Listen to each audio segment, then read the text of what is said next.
You're good. All right, cool. All right, welcome to the Herf and Dan Show. Today is March 15th, and we have an awesome guest today. Kyle, how's it going, man? Going amazing, especially that I get to be a guest on the Herf and Dan Show, man. Best show ever. We've been talking about getting you on here for so long. We did this like right after I got back from Arizona. We started, and you were always texting about it, and at that point, we didn't know how to do it virtually, and then we just kind of fiddled around and figured it out, and here we go. Let's go. So I think it might be kind of helpful. I was listening to, I'd listened when Tim and Sugar Sean put out that initial podcast with, I guess it might be better to kind of tell the backstory of how Ryan met you, and then I visited Ryan and also met you. You want to tell that, Ryan? Yeah, I would love to. So I was just a fan of the Timbo Sugar Show back in like 2018. I started listening, and all throughout 2019, and then 2020 during the pandemic, everything was shut down in Pennsylvania, and I was like, screw this. I'm going out to Arizona where the weather's nice. One of my buddies was living out there, and I wanted to go train. I just started training jiujitsu, and I was like, screw it. I'm going to try to go find these guys' gym and go train with them. And I ended up just like getting an Airbnb for a couple months, showed up in AZ, hit up JX, and I was like, yo, what's the schedule? Like, can I just show up? And he's like, yeah, man, just come to the studio tomorrow at 9. And I was like, all right. And I did, and met all the boys, at like a early 10 a.m. class. And then I just started going. Like, my goal was to go once every day for like 6 weeks straight. And I think I did that. And it's just such a cool gym, cool environment. Like, all those guys are just beasts, and I can't even imagine how good they are now, like 2 days later. But then I met Kyle and got to hear his, like, killer, awesome story about his life and his journey, and then I was just inspired by that. And even with not having that much going on, we hung out. I think we spent Thanksgiving together, which I was super thankful. Got to experience some of Mama Ara's famous cooking. And yeah, so it's just been like a brothership since then, and keep in touch as much as I can. So, yeah, so I guess I remember meeting you, and there was like something radiant about you.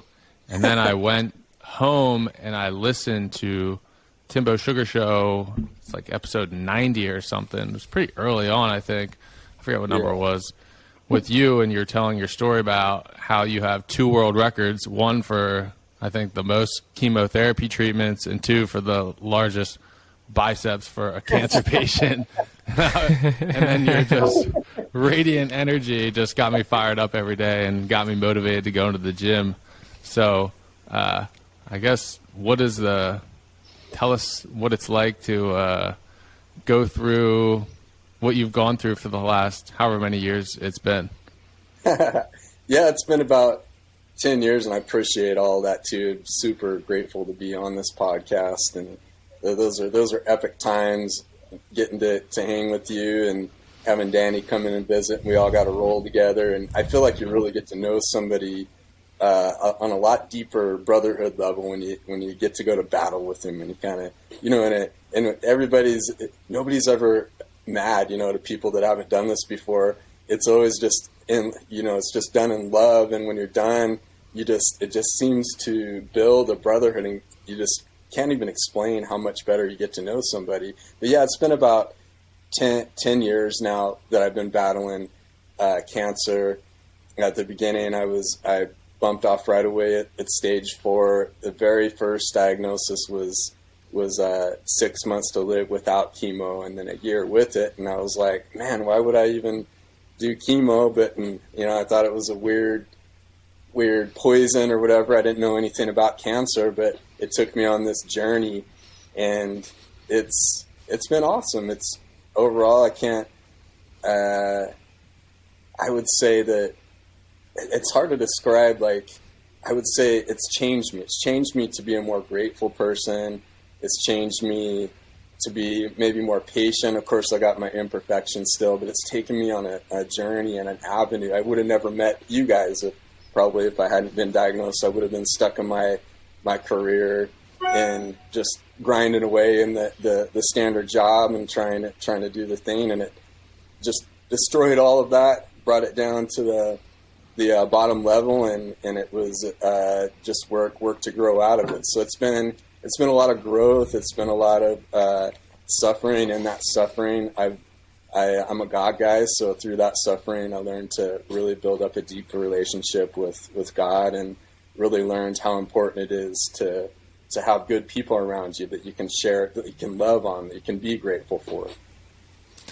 Yeah, that's an incredible story, and like I'm thinking, when you first were diagnosed, like what was that like? Because you have to imagine that was sort of a shocking time in your life, and flipping your world upside down, where it's like everyone has expectations of how the future is going to go, and then for a doctor to tell you that must be must shake you up and kind of change the way you view the world. So if you don't mind kind of going into what that was like. Yeah, no, that's awesome. Yeah, it was like I was just known as a health nerd by pretty much everybody I knew. I was always working in the health industry at the time. I was in a specialized form of exercise therapy, and ran a lot of holistic people. So it was a pretty big shock when they told me I had cancer. I was kind of in denial for a while at first. I was having a lot of things happen with my body. I was getting tooth infections. I thought it was related to my teeth, and even after my initial diagnosis, I was kind of in denial still. And it took me meeting with an older specialized dentist that sat me down and said, "Look, son, you've got cancer. You need to go into treatment." And at that moment, that's the moment where I was like, "Oh crap, this is real." You confront those feelings. It's just surreal. I'm a guy that some people are able to just kind of dissociate from it and like, okay, I'm just going to do whatever the doctor says and we'll get through this or whatever. I immediately went on the internet and was looking up everything, staying up all night, and just building up more anxiety and more, a lot of fear and a lot of negative energy and making things worse. And it was getting rough, and on the internet I finally connected in a forum. Back in the day, there was probably more forums out there than 10 years ago than Facebook and Insta now.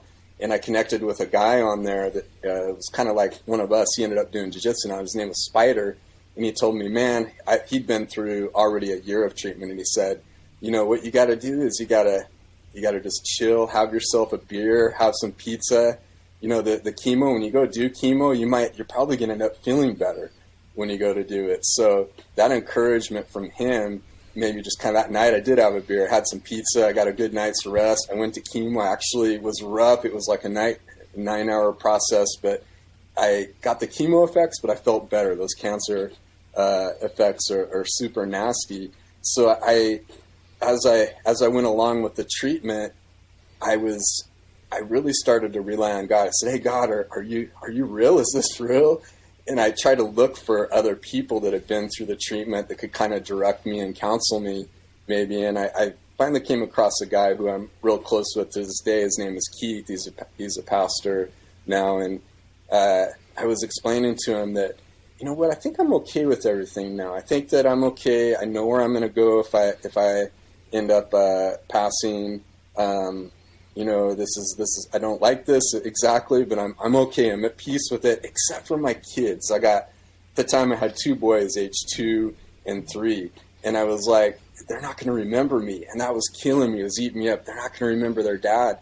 So he said to me, I don't know what to tell you. I don't have an experience. He said, but this came to me right now. And he said, how do you think you could be a better father than our Father in heaven?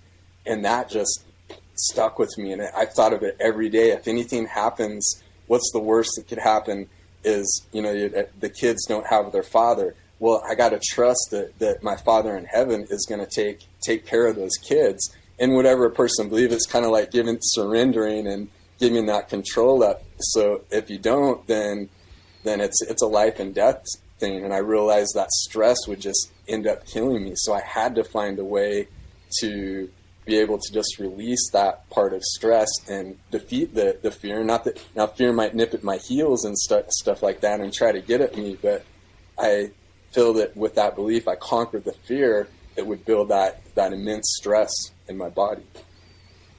So interesting, because I think they say stress is one of the biggest killers in humans nowadays, and we're big Dr. Huberman guys. I don't know if you listen to Andrew Huberman. He's the best. I'm sure he's talked about that, but it's amazing when you just kind of relax and let go, just let everything flow, and stress just, it builds up and it makes everything worse. I remember you saying at one point, because then you got into jiu-jitsu, and there's something about just the fighting.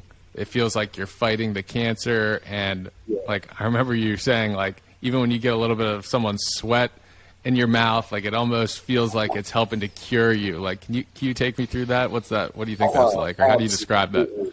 Yeah. So probably the first 5 years of treatment has evolved a lot in the last 10 years, and I'm really grateful for that. It's one reason I'm able to be out and about and things. The first 5 years, the treatment for the type of cancer I have, lymphoma, when you fail the upfront treatment, you go into some really, at the time, you go into some really deep, difficult, just a lot of chemotherapy. Like the one I went into was 7 different chemotherapies that took 7 days to get it and would just destroy your, completely evaporate your immune system. And treatment has gotten a lot better since then. But the first 5 years, I was essentially almost in a bubble. I went through bone marrow transplants and things, and just kind of avoided people as much as I could, and just really worked on trying to build my body up, hack my body the best I could. And maybe into year 7 or so, when COVID hit, it was a horrible thing, but it actually kind of helped me, because I've been kind of avoiding masking up and staying in, and it allowed me to kind of start getting out more and really confronting what it was with what my immune system was. What is the immune system?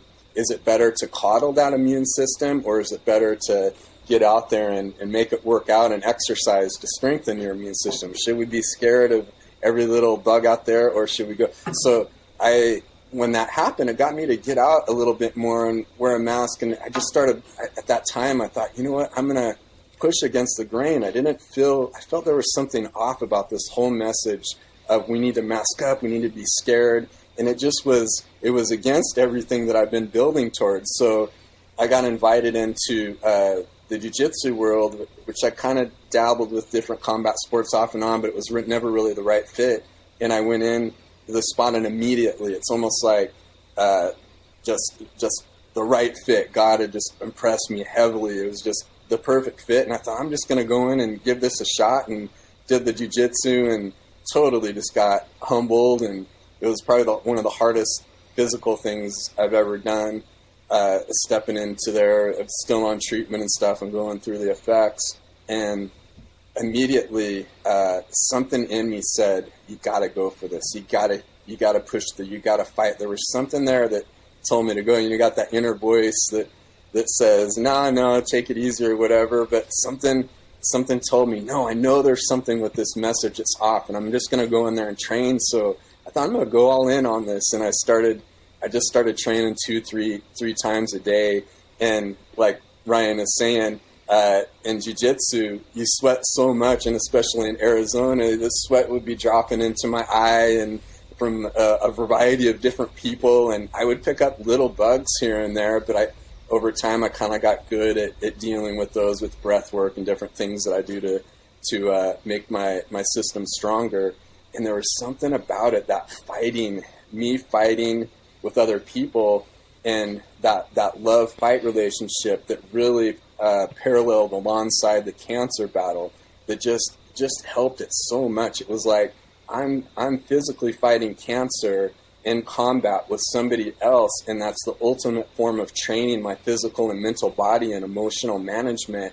And then it built up deeper bonds with people that I've been avoiding, which was even more healthy. So it was kind of like this fight and love building sort of thing, that now it's been 3 years of being in this jiu-jitsu, and man, it's just been absolutely incredible, this community with Tim Welch and Sugar Sean O'Malley, and everybody here. It's flourished into a whole community center. When you guys come back, I don't think you've been since we've moved, but we're in this old Arrowhead Mall, and we got a new gym, and we got an Art of Recovery with Sean Fairchild, where it's a cold plunge, sauna, red light, and compression. I'm in there all the time using those recovery tools. We got a gym, and then we opened up, I'm in right now, is a meal prep shop. We do Sugar Sean and some UFC fighters meals and things like that. So I'm saying all this because that whole me stepping out and getting into this community of like-minded people and also fighting, I think it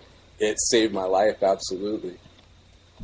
Yeah, I find it that's awesome, and I find it so interesting just that, if you hear people talk about, community and how that's impacting their health, sometimes people think it sounds sort of woo-woo science, but like there is data out there to suggest, people with more friends and that are involved in communities, they live longer, they have better health results. But just because we're not able to mechanistically show how that works, it almost, to your point about God, like it points at something sort of greater than even science can comprehend, which is, so fascinating to me, because I'm sure every doctor that you talk to was saying, hey, like, let's be safe here, let's stay inside, let's not do jiujitsu, so it's so fascinating to see going against the grain and sort of feeling, seeing what felt better and taking it like that was successful for you. I mean, it's awesome. Appreciate it. Yeah. What's the gym look like now? Like, how's that going? Are you able to still do jiu-jitsu as much as you want, or how's the jiu-jitsu journey been?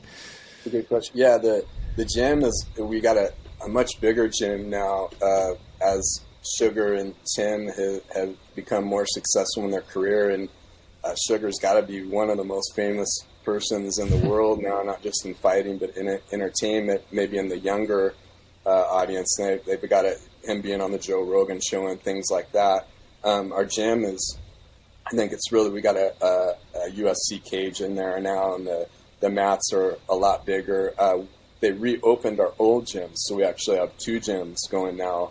In terms of training, I stepped into trials. It kind of depends where the chemo is. It's been strange, but I've had 7 progressions of disease since a bone marrow transplant. I think there's nobody out there that anybody knows of that survived 2 progressions of a bone marrow transplant and a lymphoma. So it doesn't almost make sense. We had our 7th progression a couple months ago after a trial, and expected I would be in really bad shape and we'd have to hit it with emergency chemo.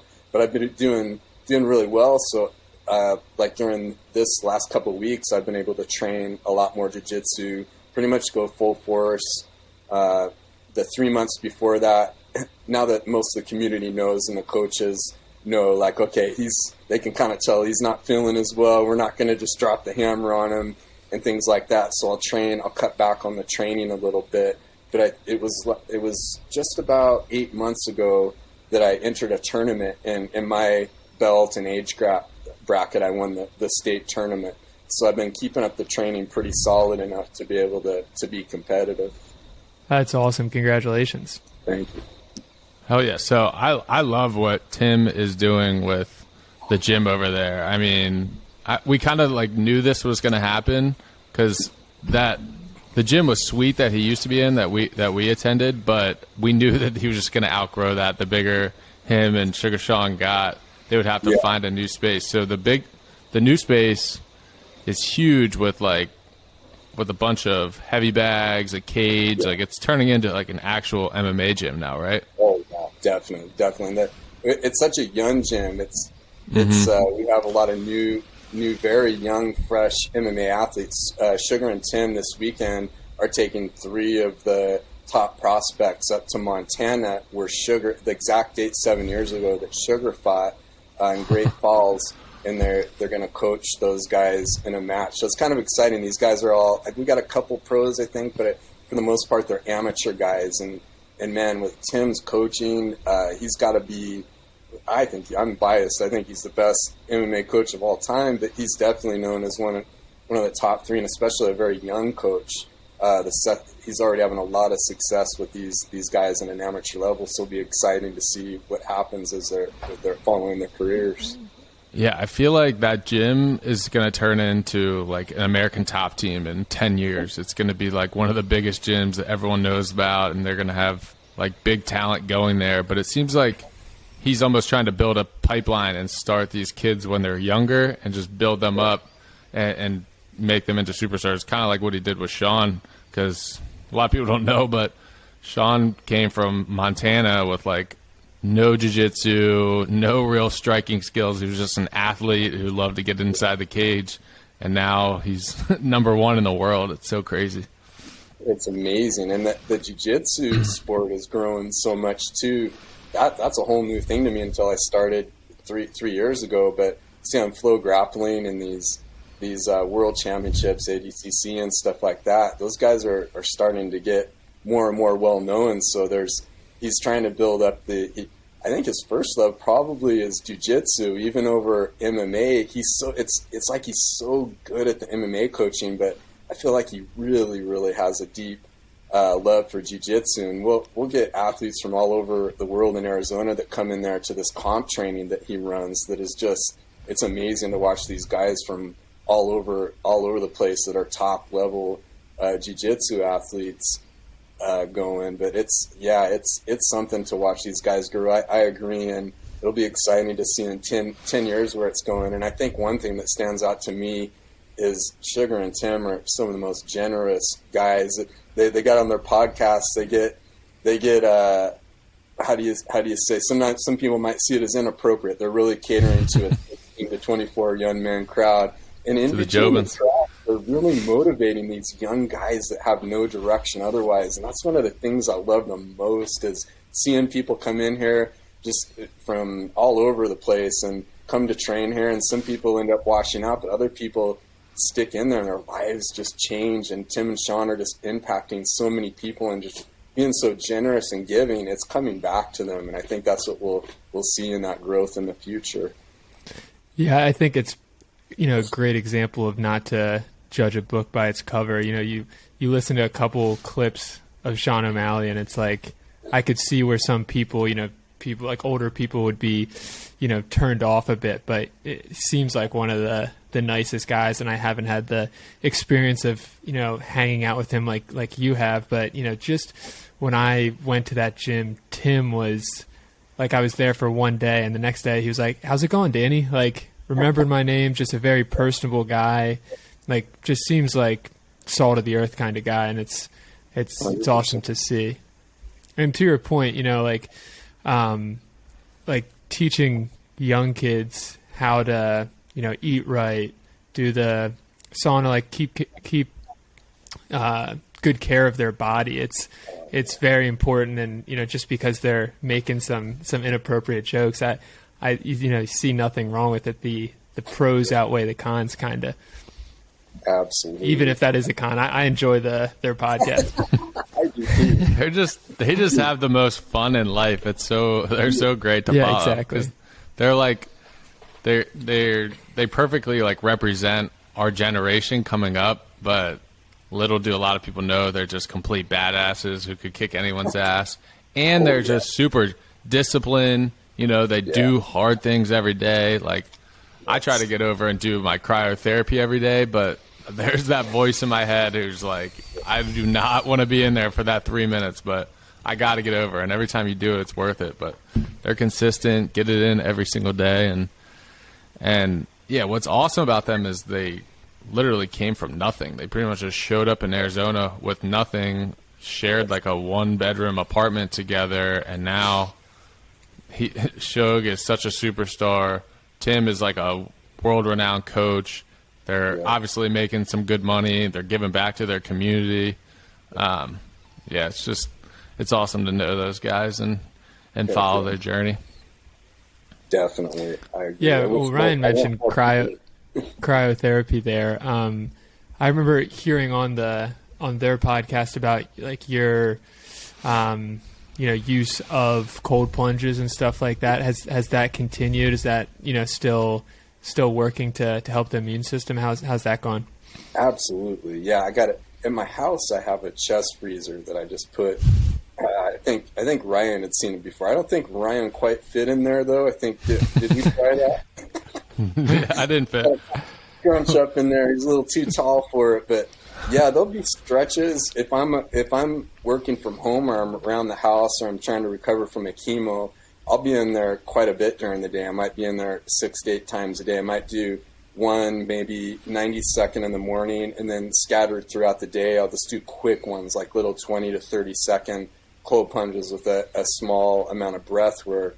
And then usually before bed, I try to do a longer one, and I kind of stole that from Sugar Sean, who has the #1 sleep score in the UFC right now, and he almost never misses a cold plunge, a 3-minute cold plunge before he goes to bed. And there's something about that, doing like an hour, 90 minutes before you go to bed, that has just been phenomenal for sleep. And then I noticed too, Ryan's in this too, or the whoop strap. I forgot. He's a whoop strap guy too. Yeah, let's go. Yeah, so we've been, my sleep score is definitely better when I dedicate more time to that cold plunge. And I think that's probably one of the biggest factors on the immune system. That's awesome. Hell yeah. So tell us about the Recharge Center. How did that all come about? And I can't wait to try it. And so you're pretty much supplying meals for a couple of the big time athletes? Yeah. So it was, we just last week we passed our 1 year being open. Nice. In this community center we're in. It was originally the biggest mall, like maybe in the 80s in the area. And it was pretty much only this old school gym called Die Hard. Great people. This gym, I don't think it's changed since the 1980s. It's the same equipment. It hasn't really been kept up. There's holes in the wall, everything. But they've produced, I think, the most world champions of any gym in powerlifting, and just great guys. So they were pretty much the only thing in here, just kind of hanging on. And all the other shops in here were just all beat up. Nobody was in them. Sean Fairchild from our gym, who is close with Tim and Sugar, he took the first risk to open up the Art of Recovery, what I had described. And during those 2 months, I was kind of there almost every day to kind of support him and kind of watch what was going on. And there was a place open next door to him that was for rent too, pretty cheap rent at $900 a month. And Ara, my wife, call her Chef Mom Ara now, we were working at the same company and developmentally disabled, put adults into homes. And I just, at that time, it was a tough time because I'd just been dropped from my specialized care as in bone marrow transplant care for 7 years with the same people. It was kind of like my family. I kind of lived with them for a long stretch and gotten to know them very well. But basically what had happened is that we hit a point where insurance wouldn't cover any more treatments, and the only thing left to do was do a trial, kind of a risk, another bone marrow transplant. We've done 2 or 3 of these already, to go out to Houston to do another one. We'd have to be away from the family for 4 to 6 months. And I said, nah, we've tried that already, and being away from the family is just going to be too much of a stress on the body. So they said sorry and just dropped me. And it was really tough to find a doctor at the time. Nobody wanted to treat me. I try to get, somebody encouraged me, try to get in front of the doctors. If they see you, they're going to see, hey, this guy has a chance. But if they see you on paper, they're like, no. So through the network that I built up in the cancer community, I was able to reconnect with a doctor that had treated me before, MD Anderson Gilbert out here. And she was kind enough to take me on, and we were able to start a new treatment. But at that time, my doctor's last meeting before I had been dropped from that program, she said, if you don't go to this trial, you're not going to make it to the end of the year.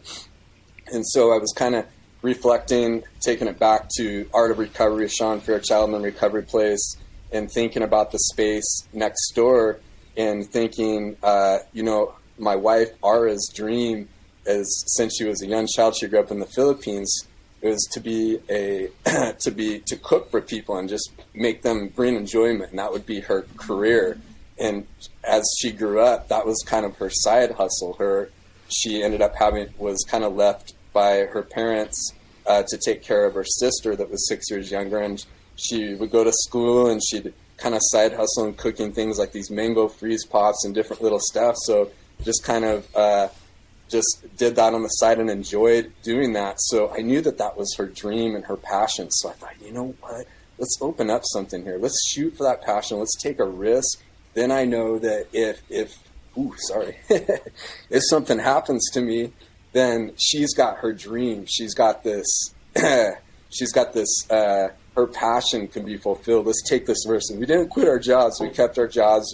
We kept grinding, and we started off almost as like a private restaurant, and it just kind of merged into the demand was meal prep. Sugar really helped. He asked us if we do his meals for him. We did one fight camp for him. And from there, our company just kind of ended up going into the avenue of meal preps, just where people come in and pick up food twice a week. So we serve athletes who have a lot of people that are into MMA and jiujitsu and attached to the UFC world in some way. And then also a lot of just people that want to just diet and just get in shape. So we're kind of like from beginning persons that want to lose weight to the UFC fight camp sort of thing. And it's really... we're very grateful. In 1 year, we've really grown fast. We've added staff now. We have 5 people on our staff. We're looking to right now our kitchen has got pretty small. We're going to try to remodel the kitchen for the second time and might have to open up another location. And part of the reason is because of the generosity of Tim and Sean, always giving us love and support, shouting us out. Sugar was on Joe Rogan a couple months ago and shouted out our company on the Rogan show, and from there it didn't happen right away, but we've gotten a lot of people and a lot of love back from that thing. So we were able to leave our jobs, and this has been our primary source of income, and it's been such an exciting time to be attached to the community now that the gym's here and we're all in just kind of one umbrella. That is sweet. I love that. I feel like starting a business is all about taking a risk, and people get caught up in like all the things that could go wrong instead of focusing on the opportunity at hand. And it's like, if you just go start with step 1, you're going to figure out step 1, move on to step 2, step 3, and get to the point where you're in business for a year, you're outgrowing what you've already built. I mean, that's literally the American dream. That's so cool. Yeah, really betting on yourself. That's awesome. What's the favorite meal? Do you have a favorite meal that's prepared?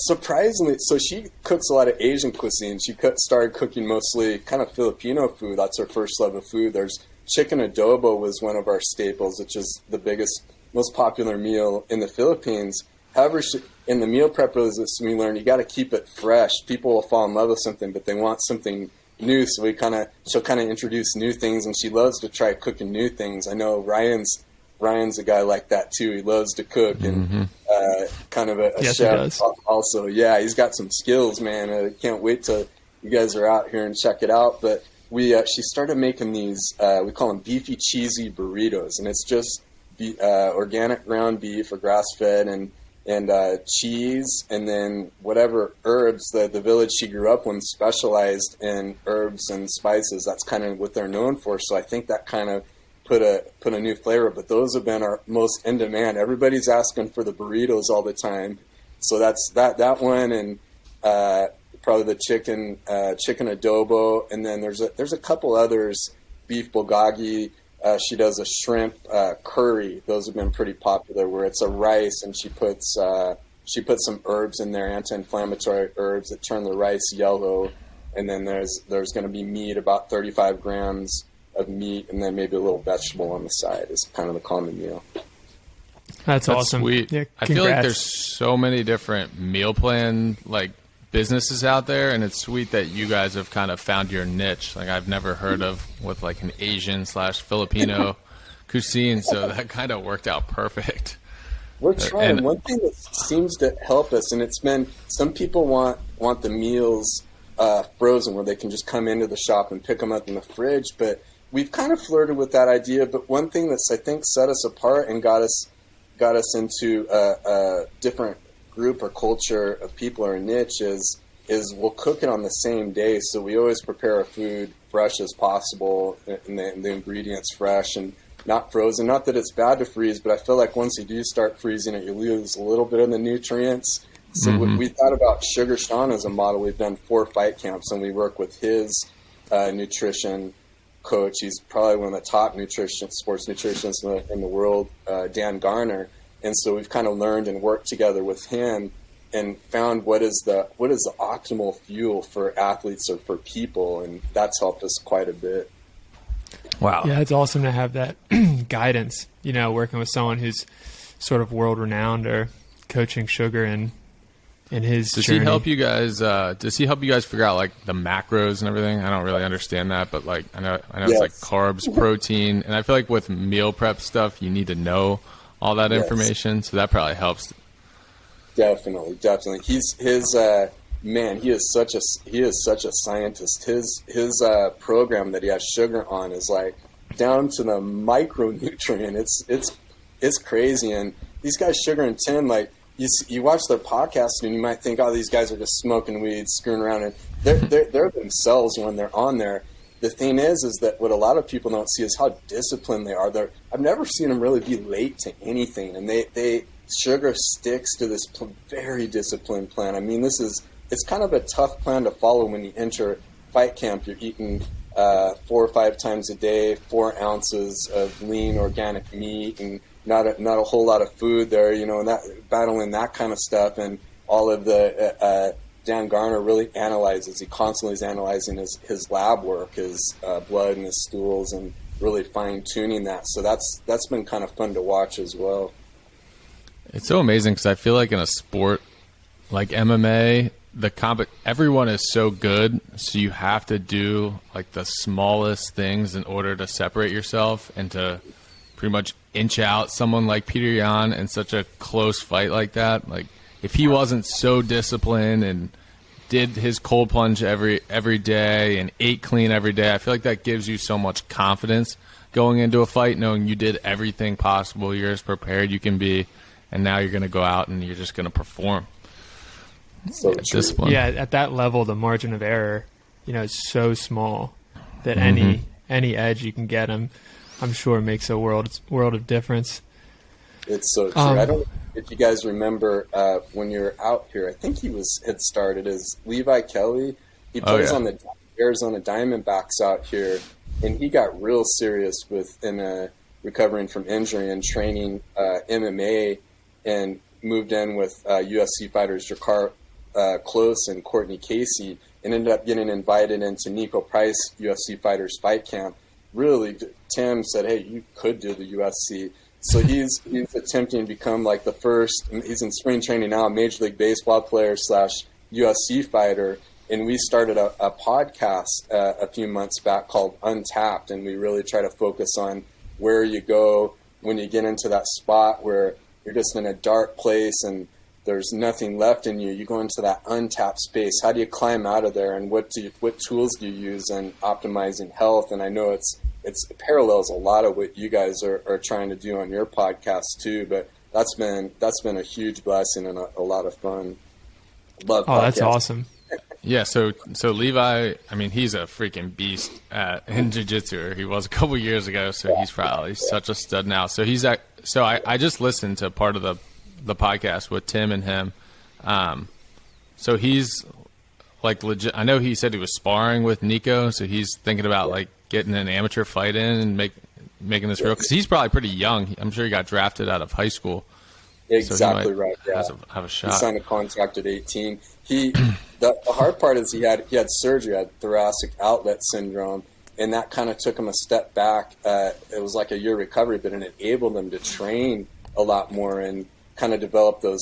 In the last year, he built his jiu-jitsu, but he really grew a lot in MMA, and especially having Jakar and Tim on the team to really work with him too, I think helped him a lot. But right now it's funny because he wants nothing to do. He had to do this. He had to put jiu-jitsu and MMA like over here because his focus is to go for that MLB contract. So he's just he had to almost change everything and just totally focus. And he's a guy that I think this is going to have to be the athletes, even in a sport like baseball. He'll say, like, a lot of these guys, you get done with baseball at 11, you get home at midnight, and then you can't eat very well, and then the culture sometimes is into partying. So these guys, some of them have been successful and gotten these huge $100 million contracts and not been the healthiest people, but that's changing. This next generation, like you said, you got to do those cold plunges. You got to be disciplined like Sugar Sean is, or you're not going to get those contracts. You're not going to make it. Yeah, that's awesome. One of the things I was thinking about, I mean, you've been at the jiu-jitsu for a little bit. Have you, I know you're a white belt when we last talked. Did you get the blue belt? I got a blue belt. Let's go. Yeah. That's awesome. What was that like? Oh man, it was amazing. It was crazy. It was a big group. I think it's the same day that Sugar got his brown belt. So there was a huge group of us, and it was hard not to tear up a little bit. And man, it felt good because definitely we're all under kind of Tankino system, and they make it pretty tough to get your stripes. I've been a blue belt now, I think, for maybe 14 months, and I'm at one stripe right now. So that process is a long climb. Yeah, I mean, it goes to show that, you know, if people were just giving out belts without, you know, that standard of hard work and putting all of that time in, you know, it wouldn't mean as much. So I'm sure that, you know, meant so much more that the standard is so high over there. And yeah, I mean, I can't imagine, especially from where you started as, like, I don't know what the future holds, but I'm going to get in here, and then to get your blue belt, that's awesome. Congratulations. Thanks, right? You guys understand, like, other people don't. That was a deal. Thank you. I was definitely tearing up when I got my first stripe on my white belt. That was because you feel like you earn it. You like put in so much time and effort. You get your ass kicked for so long, and you're like, finally someone's acknowledging what I put myself through. It's such like a enlightening experience. It's so cool. So moving up a whole color. You're grinding too. When you go in there every day, and you're going in our gym, we got a lot of young, hungry athletes. Nobody's really going light so often in there. They're coming in there to try to kill you. Mm-hmm. Definitely. Yeah. What's your prediction with the bantamweight division, and who do you think Sugar Sean knocks out to get the belt? I know, right? Dana, I don't think all respect to Merab, but I don't think he deserved. They bumped him up to one. I saw that. I love. Man, I was sad that Young lost because we're such fans of him. Even though Sugar had to fight him or whatever, man, I love that guy. He's just awesome. And this is a bias talking through, but I think that that fight took Jan into deeper waters more than he's ever been. I think maybe his fight against Aldo, or maybe that first Sterling fight, was probably the best we've seen Jan, and I think he brought that best against Sugar. When he took that knee, for example, and he survived through a lot of back and forth battle, I think it took a lot out of him myself, and then I think he probably at least need a little more rest, but props to Merab, because that's a guy, looks like he's going to be definitely a threat in there. You got the champ. It looks like those guys are going to fight. You know, everybody's kind of expecting when to pull out of there. Who knows? Looks like they are going to fight, so that's coming up in May. And then it kind of sucks because Sugar, he wants to fight so bad. He's training so hard. He's working on the grappling and like crazy, and it's hard that he's out. But it's looking like he might not fight for a little bit. So I kind of foresee if Cejudo wins, Sterling's out, and then I think we'll see the Sugar knockout Triple C match. There's a chance he might retire. I don't know how strong Triple C is and want him to stay there. Sterling seems like he's going to go up to 145. I don't know if I see him fighting Sugar, but one thing scenario that was brought up is an interim belt match. Now Merab's kind of messed that up, but a Cheeto rematch with Sugar. Of course, Cheeto's got to get through Sandhagen. Sandhagen, that's what I was saying. That dude is a tough dude. Yeah. Bantamweight is such an exciting. The skill level and those guys, like that thing again, coming back to Sugar and that little bit, it's like this much. You could be having an off night or something out there or whatever, not the best training camp or a little injury, and that might push you one way or another. So these guys in the top 10, I think they're all threats. Yeah, I think Cejudo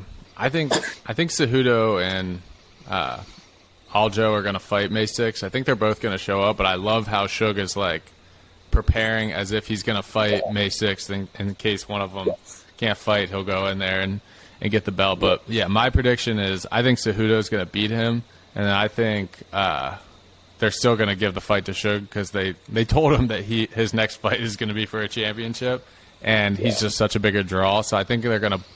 My prediction is they put an international fight week in Vegas in July with Stipe versus John Jones, Volkanovski versus Yair Rodriguez, and then Suge versus probably Cejudo for the 135 That'd be championship. A stacked card. Yeah, can you imagine that card? That would be the dream. Yeah, so I think that's how I think it's going to play out. But I'm fired up for sure. UFC is the best. Have you always been into like UFC stuff, or did you get into it when you started doing jiu-jitsu? I feel like some of us are just kind of wired with that kind of combat fighting spirit or whatever. I go back quite a ways. I think after I watch, I'm older, so going back, Rocky had already been out for maybe 10 years or something. But when I saw it on TV for the first time, I was like, I've been saving up money. I think I was 6 or 7, and the first purchase I made was a punching bag. So I've always been into boxing, and then when UFC hit, man, just fell in love. I just remember sitting in the hospital watching Sugar's first fight into the mainstream on the Contender Series everybody knows about, or a lot of people know about, with Snoop Dogg on there, and just thinking, wow. And it just, sometimes I'd lay there and just have these fantasies or whatever of just imagining myself in a championship fight or whatever, because I, love the sport and the parallels in the fight. Never imagined that, now I'd be kind of connected to these guys. So it's almost surreal. What a story. Yeah, it's so funny how, like, especially after you meet those guys, you get even more invested in them, where, like, I'm, like, so nervous before he fights. It's so funny. Like, I get nervous before a lot of the big fights, but when he's about to go, I'm just like, because you like follow the whole journey, everything they put in. You're like, holy shit, it's happening. Like, I hope he wins. So like, I was, this is kind of a funny story. I was working for Dr. Oz last year on his campaign, and one of my roles was I was his driver, and his wife always traveled with us, and that card was in Abu Dhabi, so it was during the day when he fought Peter Yan. And I was like, we were at a fundraiser, and it just ran super long. And I was like watching the card on my phone. And then they were ready to leave, like right as Sugar's fight was about to start. And I was like, Lisa, who's Dr. House's wife, I was like, Lisa, like, I know I've never asked for this, but I need you to drive so I can watch this fight. So we were driving home from this event, and I'm like, it was the craziest fight ever. So I'm like yelling, and I'm like saying stuff, and Oz is like, keep it down, I'm on a call. And I'm like, sorry. And I was just too into it, and like getting fired up, and like poor Lisa's just over there, like in her dress, driving us around. I was like, this is my one exception. I need to watch this fight. But then we literally got home and like parked, and I got to see like the last half of the third round when they just like were trading big shots, and then watching I was like watching the results, just standing in their driveway and just like jumping up and down. I couldn't believe it whenever they said he won. It was so awesome. Yes. He's the best. That's an awesome story. Cool. You guys got anything else? I do not. Doing jiu-jitsu? What's that? Keeping up the jiu-jitsu? Yeah, so I got my my blue belt maybe 6 or 7 months ago. Yeah, I was very fired up. Thank you. Man. Thank you. Oh yeah. Yeah, Danny's gotten very good from what I've heard. We've moved around a lot since we were all hanging out. So I just moved into a new house, and I found a jiu-jitsu gym pretty close by, but I'm working up the courage to show up and get back into it again.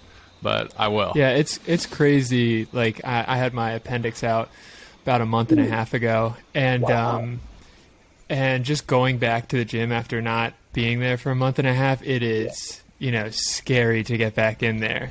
So I can imagine, being away from it for a little bit, because everyone's getting better and you're just staying the same. That's what I was thinking for that month and a half. And then I'm training with people and got my first submission today. I was fired up.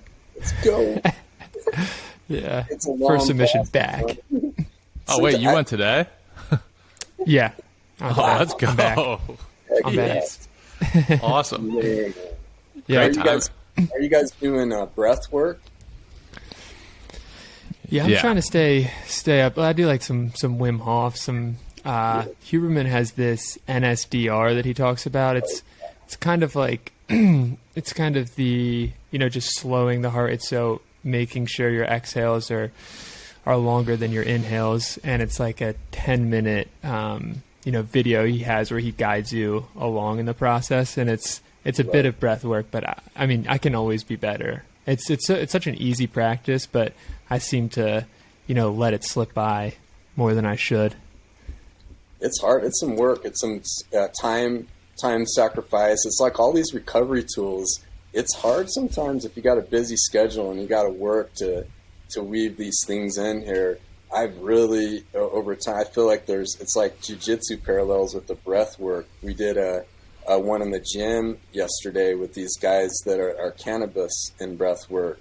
And they got this kind of earth-grown cannabis, these 5 different blends, and they take you through a guided breath work. But it's really cool to watch. I think it's like jiu-jitsu's evolving, but also these recovery tools like the breath work, as it's getting utilized more and getting a little bit more common. The education is building in that area too. But there's just so much, I think, benefits to that breath work. It's just so powerful. Sometimes when I get sick or something, I'll get into breath work maybe 2-3 hours a day where I might be doing something else, or I might be doing kind of the slower breath work, but I try to weave in the more, what do you call it, when you're revving your body a little bit more, and the more rapid breathing that takes a little bit more energy. But man, I can't say enough about the benefits for breath work.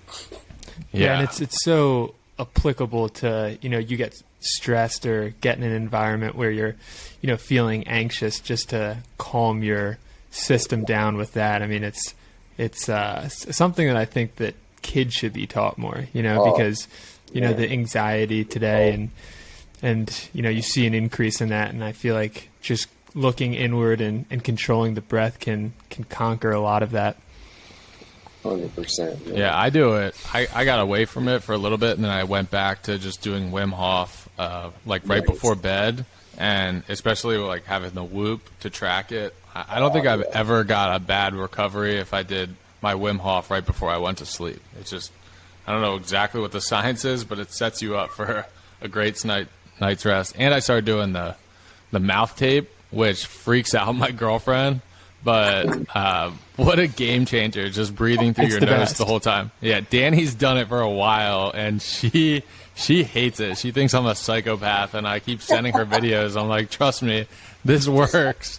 But it's so funny because my fiance, she was like that to start. She was, and she was like, you're crazy for taping your mouth before you go to sleep. And now I find her stealing my mouth tape, so she'll come around. Let's go.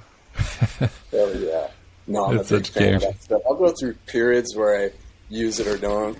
If I kind of feel myself getting away from sleeping with the nasal breathing. There's a new one I tried when I get some hair on the beard growth going, called hostage tape. I think that's a cool concept, and it's like it's like duct tape over your mouth, but that one's been pretty. I've liked using that. That's a huge tool. I get ads for that all the time. The guy who I think owns it has the big mustache, right? The big Jack dude. Exactly. Yeah. Maybe one day I'll invest in that. I was thinking of that when Danny was saying his girl was like, this is so ridiculous. It's like, yeah, we look like we're like when my wife tries it, we're just trying not to go, trying not to yap. So ridiculous. Exactly. I love it. I'm always yapping like right before bed. I'm always talking. So I think she's grown to like it because whenever I put that on, there's no more talking. We can finally get to sleep. But yeah, the mouth tape is awesome. Sweet. All right. Well, I think this is good. I like to keep these under an hour. Me too. Even though I could keep talking for another hour for sure. But Thank you. Yeah, thank you so much for coming on, Kyle, and we'll have to meet up when we come out to Arizona next, and roll and also eat some good food. I'm looking forward to that. Hell yeah! Definitely. What's all your social media handles? What do you use on social? We're under Kyle Hanan, just my name. And then we've got the Recharge Center, and then Untapped as our podcast. When you guys come out, we'll have to try to get one. We just shoot our podcast in the Recharge Center over here. Perfect. Awesome. Sounds like you guys got a good setup. I'm excited to come back. It's freaking cold and windy here in Pennsylvania. Yeah, we got to get out to Arizona. Man, this is so much fun. It's like time doesn't exist for me when we do awesome podcasts like this. I'm really grateful. Exactly. It's the best. Love everything you guys are doing, man. I miss you guys, and I just look forward to what's next. Thanks, bro. Thanks, brother. We appreciate you for sure. Thanks, guys. All right. Take it easy. That concludes another episode. I'm going to log off, Dano. Okay. Sounds good. Thanks for listening. All right. Thanks, Kyle. See ya. Talk to you soon.